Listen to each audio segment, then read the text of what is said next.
বন্ধুরা, আমি চলে এসেছি আমাদের বাড়ির কাছে সব থেকে বড় মেলায়। যেই মেলাটায় প্রচুর প্রচুর মানুষ আসে, অনেক দূর দূর থেকে মানুষ আসে।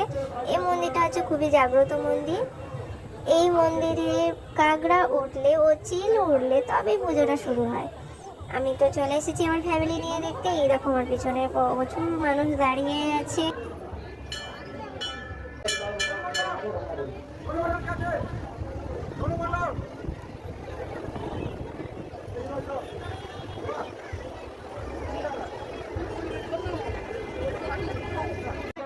বন্ধুরা, এই শাড়িটা আমি মিশো থেকে নিয়েছিলাম। আমাকে পরতে কেমন লাগছে কমেন্টে কিন্তু জানিও।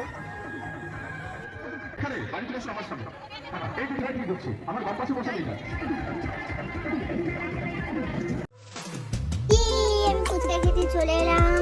তোমরা দেখো আমি ফুচকা খাচ্ছি।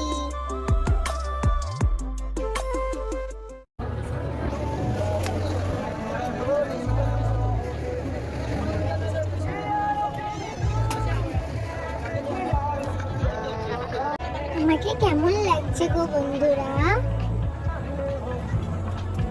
আমরা সবাই চলে এলাম চাউমিন খেতে। আমার সামনে বসে আছে আমার মাসি, আমার দিদি আর দিদির মেয়ে, আর পিছনে টেবিলে বসে আছে আমার মেসেজো মাসি দিদিরা। ভাবলাম বসে বসে একটা রিলস বানিয়ে নিই।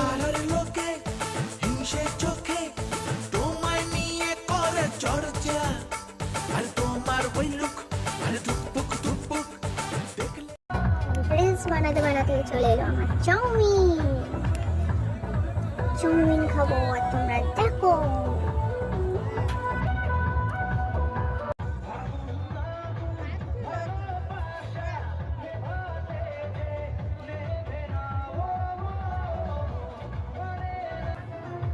বন্ধুরা, তোমরা কিন্তু ভিডিও দেখছো কিন্তু আমার চ্যানেলটা কেউ সাবস্ক্রাইব করছো না। এটা কিন্তু ঠিক নয়, তোমরা প্লিজ সাবস্ক্রাইব করো। এবার হচ্ছে আমাদের বাড়ি যাওয়ার পালা। এই দেখো আমাদের দুষ্টুকে খুশি হাওয়াই পেয়ে ওটা সেলফি তুলে নি। এবার বাড়ি যাই। চলে এলাম বাড়ি। এই দেখো, এটা হচ্ছে আমার মাসি দিদির মেয়েকে কিনে দিয়েছে। খুবই সুন্দর না? কাশ আমায় যদি কেউ কিনে দিত। চ্যানেলটা কিন্তু সাবস্ক্রাইব করতে ভুলো না। Good night.